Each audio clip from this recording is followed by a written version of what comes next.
Hey mama, if you're listening to this, you might be carrying a secret that feels too heavy to speak out loud. You look like you got it all together, you serve at church, maybe you even lead a Bible study. You smile when you drop off the kids, but no one sees the other side of you, the one that comes out behind closed doors. At home, you are a completely different person. You yell, you explode, you scream at your kids, sometimes in their face. You tell them to shut up. You grab them too harshly. You throw things across the room. You smack them in anger, twist their ears, spank them in rage, and immediately after, you are hit with a tidal wave of shame. You cry alone in your room and you whisper, "God, what is wrong with me?" You feel scared and disgusted by your own reactions. You're terrified that someone might find out. You wonder if your kids would be better off without you. You feel unworthy, broken, and too far gone to be redeemed. You try to fix this on your own. You listen to podcasts, parenting books, download freebies, but nothing changes. You keep falling back into the same patterns, and it feels like you are stuck in a cycle that you can't break. You don't trust yourself anymore, and if you're honest, you are afraid of who you become. But here's the truth, Mama. You are not beyond hope. You're not alone, and with God's help and the right support, you can change. I'm Elizabeth, a mom of 4 and an anger management coach for Christian moms. And inside my Calm Christian Mom coaching program, I guide women just like you through a powerful transformation. This isn't shallow behavior management. We go deep. We address your triggers, your stress, your mindset, your nervous system, and the spiritual root behind your patterns. We invite God into every layer and walk hand in hand towards healing. In just 12 weeks, you can become a completely different mom, unrecognizable. One who leads with patience, not panic. One whose children feel emotionally safe around her. One who cultivates peace. This summer, I'm offering a Calm Mama Strategy Session, a powerful 15-minute one-on-one coaching session designed to help you uncover the root of your anger and receive spiritual, emotional, and practical support. It's your chance to experience what coaching is like with me before diving deeper into ongoing support. If we both feel like the full program is the next right step, we can talk about what that looks like for you. You don't have to keep living like this. Your family is worth healing, and so are you. Use the link in the show notes to book the Calm Mama Strategy Session.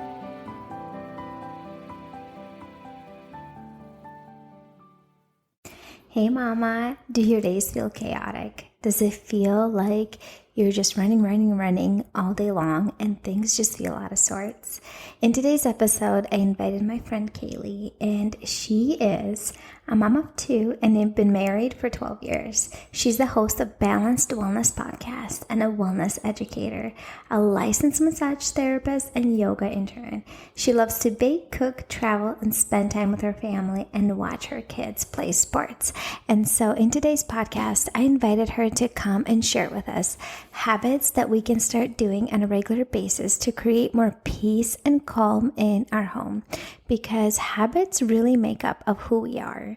You want it or not, your habits truly become part of you. And in order to start making some changes, yes, we need to change our mindset, and then we need to change our actions and create habits that support us and create more peace and calm in our homes, because our homes are the foundations where our kids are being raised. If you have not downloaded my 5 ways to calm down when you're feeling triggered, there is a link in the show notes for you to download that free resource. You also end up on my email list, which is so awesome because every week I send you encouraging notes, something with tips, encouragement, updates on my podcast episodes, and some stories behind the scenes. So I would love for you to join the email list and also get that free resource. So link is in the show notes. Hi, friends. I am so excited for this episode today. I have a guest for us. Her name is Cayle, and we will be talking about habits for a more peaceful day with our kids. And I'm so excited for this conversation because you want it or not, we all already have habits. And sometimes our habits are not serving us. Sometimes the habits that we have create more chaos and overwhelm and frustration. And so today we'll be talking about things that you can start doing in the evening and in the morning to have a more smoother and peaceful day with the kids. So, Cayle, welcome. I am so glad that you're here. Yay. Thanks for having me. I'm glad to be here. This is going to be a fun topic. I love it. How did you get where you are today? Okay. Well, that's a loaded question. So we're going to keep it as short as possible. Basically, my story has been quite a journey and quite an evolution, which I really love. And, my story is my story, right? So whatever.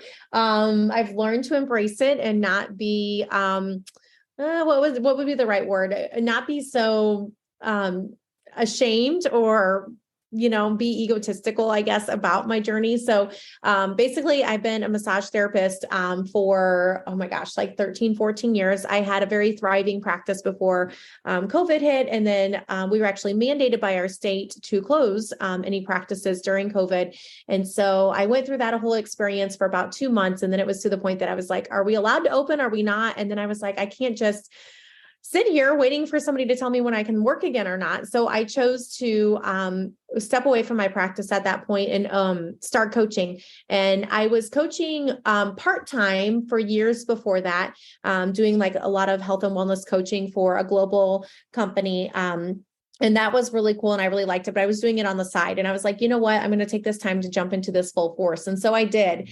And I really enjoyed it. But there was so many pivots and turns along the way. I started a podcast as part of a little bit of that journey. And then, definitely evolved who I like to serve. In the beginning, I was like, well, I like to serve, this type of person or this type of mom or this type of woman. And then I was just like, oh, well, it feels really good to serve this type of woman. So anyway, it's very much evolved over the years. And now really just coming to a place that, whenever I was doing my coaching, I should back up here for another second. When I was doing my coaching part-time years ago, it was kind of one of those things like health and nutrition and wellness was really kind of almost like a fad, if you will. So it was really easy to coach at that time because that's what everybody was caring about.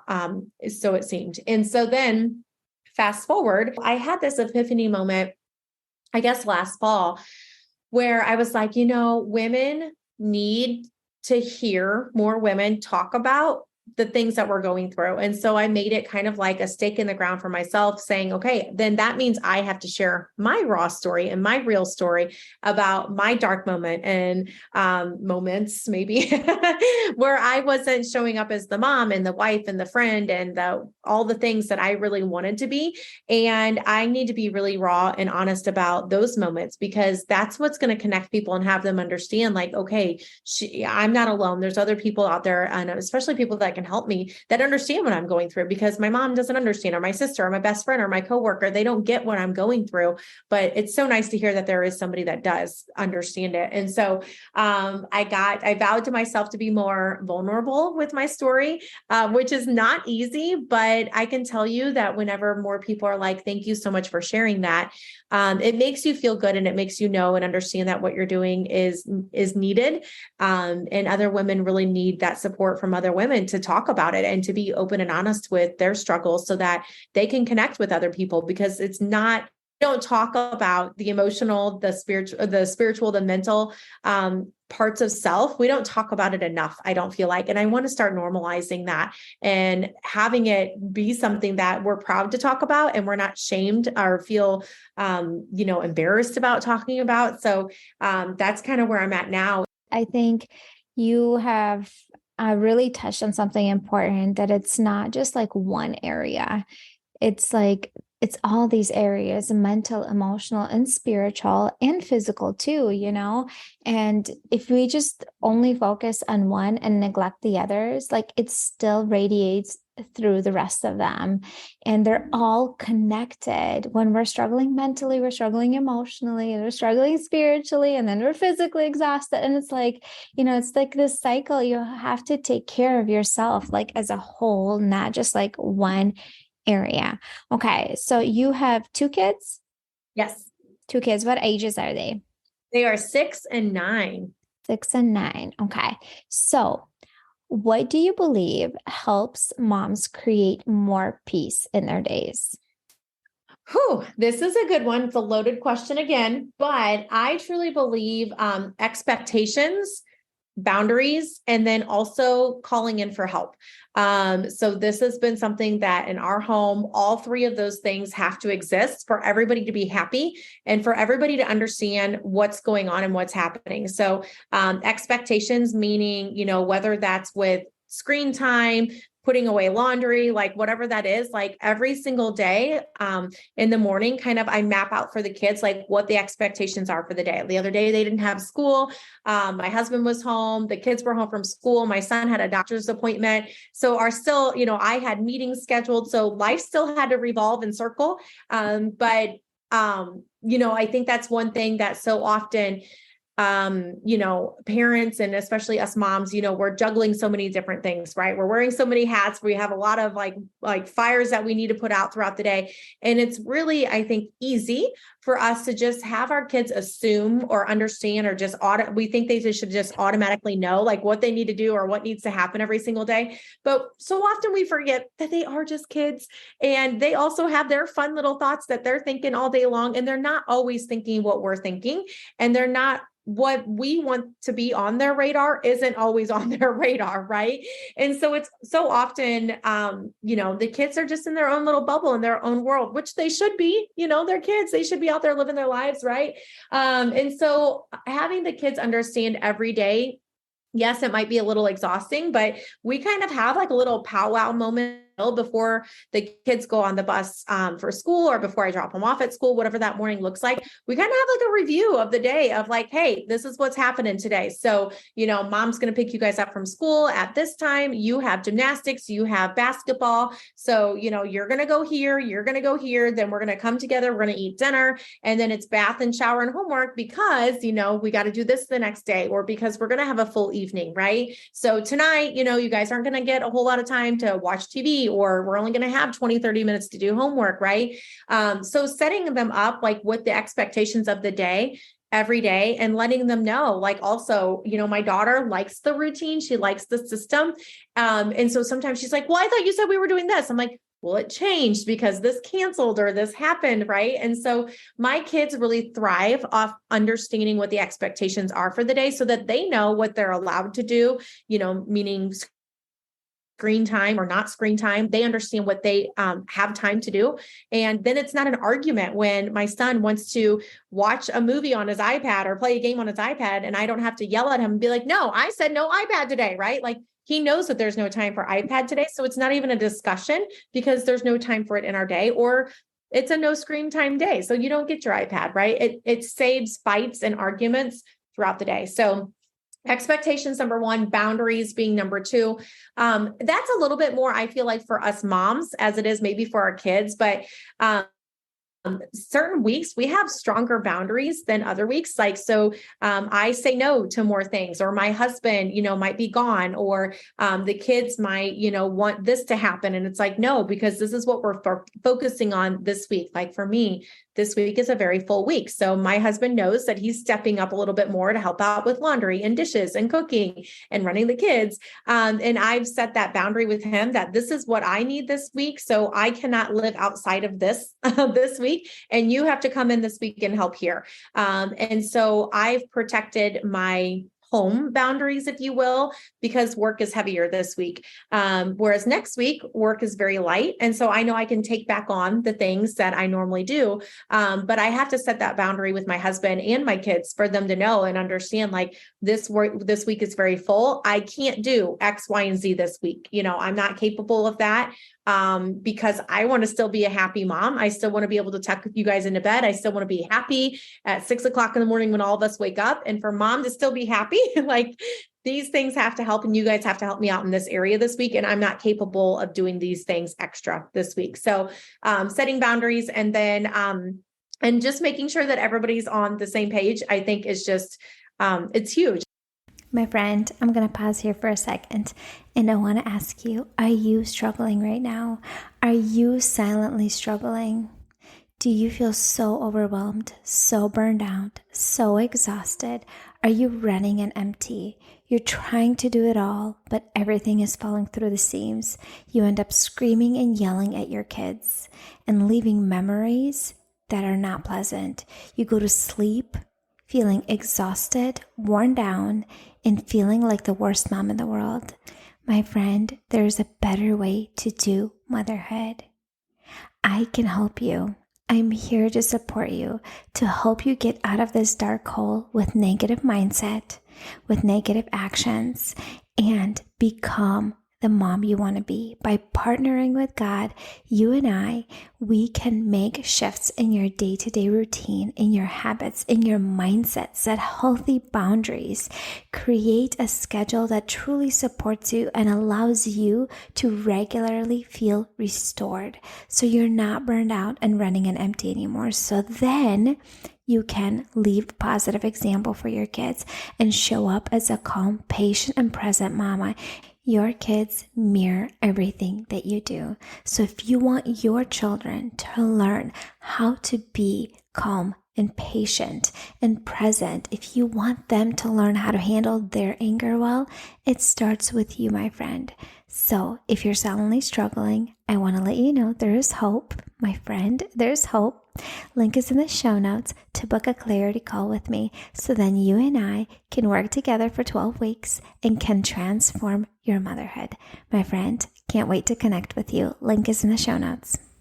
And then asking for help. So my kids know that I am not their nanny. I tell them that all the time. I'm not your housekeeper. I'm not your nanny. I am not, I'm your mom, and you have chores too. So they know, again, with the expectations sometimes and the boundaries, that, like I told my kids this morning, I started the dishwasher before they got on the bus. I'm like, hey, and when you guys get home today, like, the dishwasher needs unloaded, because I don't need to waste my time on doing the dishwasher or unloading the dishes, putting away the laundry, doing little spot cleaning. And it teaches them respect for our home. It teaches them to understand how to pick up after themselves, and to also, be ones that later in life, when they're living with other people, that, not to be a slob, or not to, let things get in disarray. Like, it teaches them that responsibility. And we're very much like all hands on deck type of family, where it's not just mom that can fold the laundry and put away and the laundry and do the dishes and do the cooking and the cleaning and putting away groceries. Like, it takes all of us, because I tell my kids, like, if you want me to be a happy mom, like, this is what we all have to do together to make that happen. And you guys have to help out, because you guys are capable, and because you should, and because I'm not the only one that has to spend 2 to 3 hours a day doing all the chores around the home. So my kids very much know and understand that, in the mornings, especially sometimes on Saturdays or Sundays, we live in the Midwest, so it's not always like beautiful here like it is with you, Elizabeth. Like, you guys have beautiful weather all the time, but right now it's getting to be almost spring. So the other day, it was a beautiful day, and we had like 2 loads of laundry to put away. I just got home from the grocery store, and the kids are like, we want to go do this. I'm like, that's great. We will. But hey, I can either take an hour to do these things, or we can take about 20 minutes and everybody can pitch in and help out, and it's done in 20 minutes. So we can go do outside what you guys want to do sooner. And the kids are always more apt than to like help out, be like, okay, yeah, like, we'll help out. Tell us what we need to do. Right. So definitely, like, making sure that you're kind of outsourcing those chores to the kids and to anybody in the home that can help out. It just takes that burden off our plate and has them understand, like, too, like, hey, it's not just mom, like, we can all help out together, because you're going to live with somebody someday that isn't just going to do everything for you either. So yes, I love that. I love that. And like, I totally agree. My kids do chores all the time. I'm like, whenever they can do some household chores, we just pass it on to them. And like my kids take out the trash, they do the dishes, loading and unloading. My oldest one does his own laundry and like, dries it, puts it away. My two middle ones, I do the laundry, but I put it in the baskets and then they roll it up. So they fold it in half and they roll it up and they put it in their drawers. And I'm not too picky with that.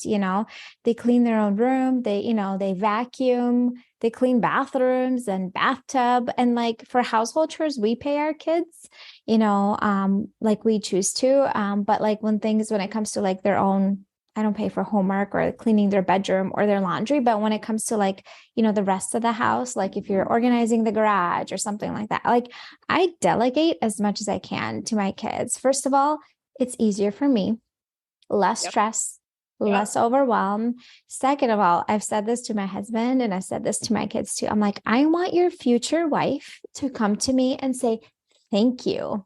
Yes. I want her to be grateful for the way I raised you. If she chooses to do all the cooking because she enjoys it, or she loves to do the cleaning, like more power to her. But I don't want that to be the expectation because in the world we live in now, husbands and wives usually work. Both of them work, and in the world that we live right now, like if you're both working, you should be both doing house chores. But even if not, even if she's a stay-at-home mom, you don't just come home and just relax and chill while she keeps working until 9 p.m. Like you still pitch in, And so I love, what you said, like the expectations also is so huge, communicating that. And I like that idea of saying it to your kids, like when you take them to school or whatever, or drop them off. Like I'll do that with my kids now. Like this is the kind of the plan for the day. These are the expectations, because I think the kids would like, it would just be easier for them, versus just kind of saying it when we come home. I think it will be good for them. Okay.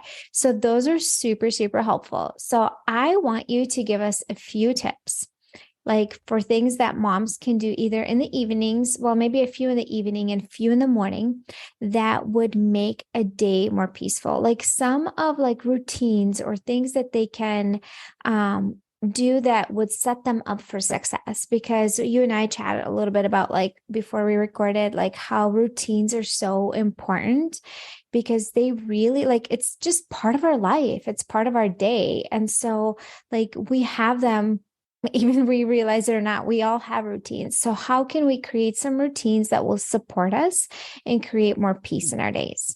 Yeah. I love this question. So one thing that we do in our home that I teach all my clients to do is establish a PM routine. And that can look different for everybody depending on, your household and, how old your kids are and what you kind of have going on in your own life as well.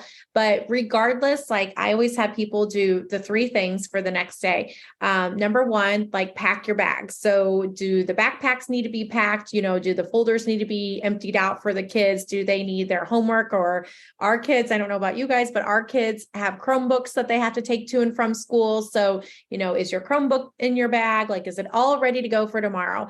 And then for me too, like if I'm working out of the home that day, if I'm going into the office, then do I have my stuff ready to go? Do I have my bag packed, ready to go so I can literally grab it in the morning and walk out? The second thing is lunches and water bottles and snacks. So our lunch is packed. Maybe my kids are buying lunch the next day. Maybe they're packing their lunch, whatever's happening right after dinner. This is kind of when we do all the things. We kind of go through this checklist that the kids know, are your backpacks ready to go?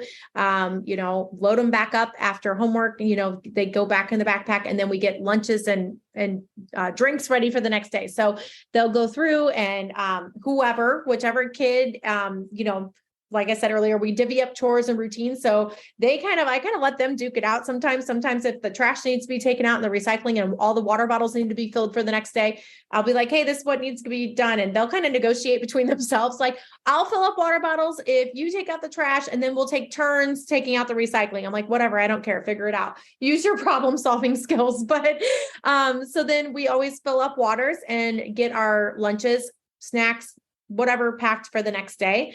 So that happens right after that. And then we go through and we do a little cleanup of our areas in the house. So, do the couch cushions and the pillows need to be, and the blankets need to be picked up and ordered in the living room? Do toys need to be picked up? Does your laundry still need to be put away? Does, the dog, did, it drag out all the toys today? Like, what needs to be tidied up? And those are the three things that we do every single night before we go to bed.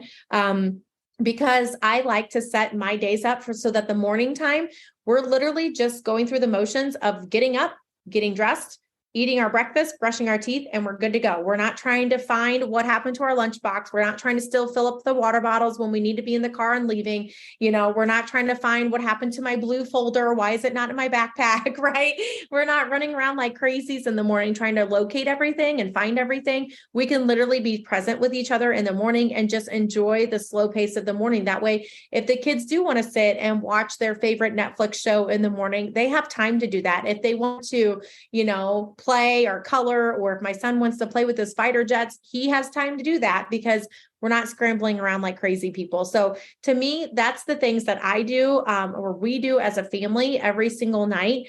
So that whenever we do wake up in the morning, the house is in chaos. So I'm not waking up feeling stressed or annoyed or aggravated because, looks like a bomb went off in my living room still, and so it keeps everything orderly. So we don't have to have that Saturday morning or that Sunday morning cleanup where we have to spend an hour or two picking up toys and cleaning up the house and picking things up. And it keeps me, I guess, feeling confident in my home that people can stop by at any time in my house and I don't have to be like, oh my gosh, like, no, yes. Like, because I can feel like for the most part, unless it's a Saturday, my kids are playing, I know that my house is being well kept and I know that things are orderly so that we can find things and so that we're not tripping over things. We also have like the automatic vacuum cleaner Roomba situation that goes off in the morning after the kids leave for school. So it became a thing like 2 or 3 years ago when we got that the kids were getting mad because she was eating their toys. And I'm like, well, then don't leave them on the ground. So it kind of became a thing that the kids know now that she will eat their toys. So that's another thing too, that in the evenings we go through and we pick everything up so that the Roomba doesn't have to eat their toys and nobody has to get mad. And that things are just keep being kept well and tidy so that things can be located so that we know that we can live in a space that makes us happy, because there's actually a lot of psychology around having an orderly and tidy space around you. That's like psychologists show that it does make you happier. It does make you more confident. And less stressed. And less stressed, less overwhelmed, less stressed. And then those are really good tips. Thank you for sharing that. And something I wanted to add to that is like, this is kind of one of those expectations that I think would be so good to communicate with your family. Like when you're having like a family meeting, if you don't have one, create one, and having be like, okay, so our evenings or our mornings have been really chaotic. So we're going to do things a little bit differently.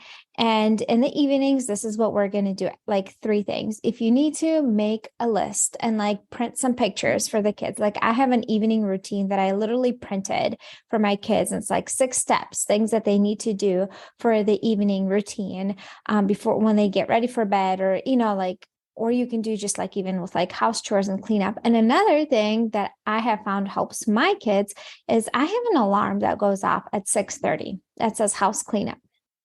And this is the alarm that goes off. And it's like, this is the time where after dinner we pick up. My middle one loads the dishwasher. My oldest one packs lunches for the next day for him and his siblings.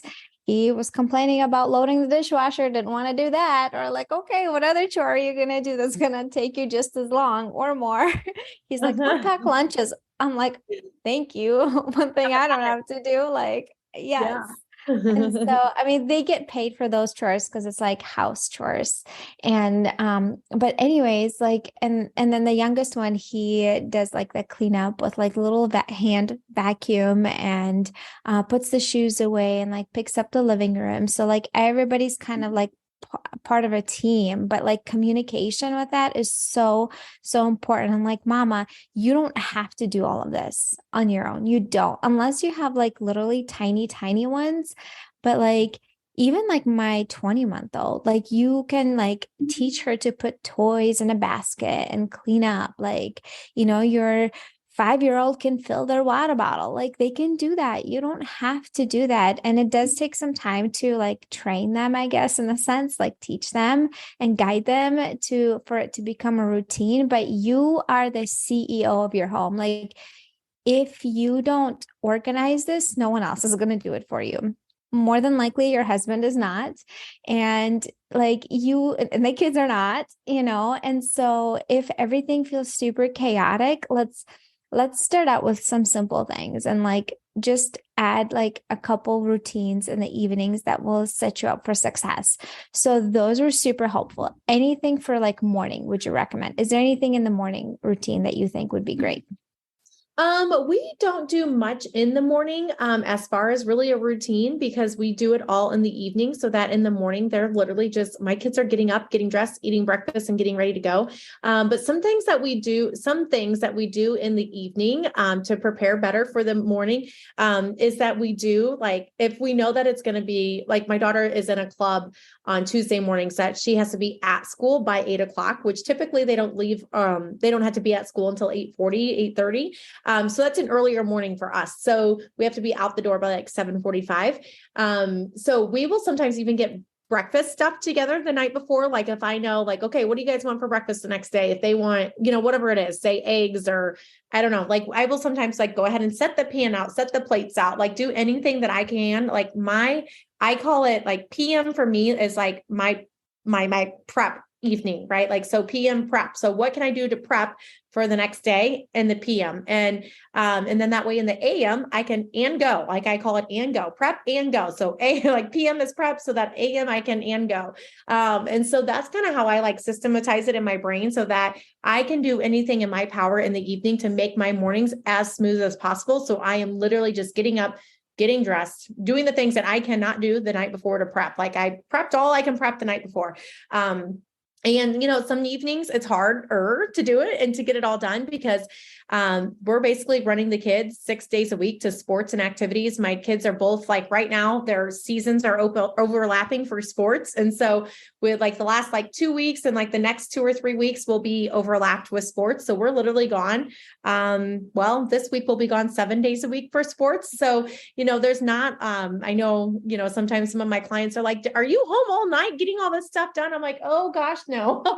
There's some evenings that we're gone till 8:30 at night, but it's just something that it's non-negotiable in our home. And we've created that consistent routine and that habit that even if I'm gone with one kid and only my husband's home, like he knows like what needs to be done, so that the next morning is smooth and that I don't have to be crazy woman. Like it can just be done. So yes. So like in order to have a more smoother morning, you need to prep the night before as much as you can. So that's the biggest thing we want you to get out of this conversation today. Okay.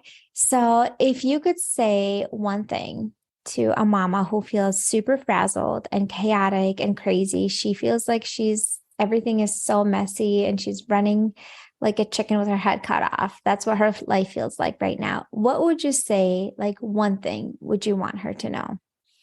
I would want her to know to give herself grace, to definitely understand that, it's okay that not everything gets done in the time that you wanted to get it done, in the way that you wanted to get it done, that it's okay. And to give yourself grace. I think as moms, especially, we don't do that enough.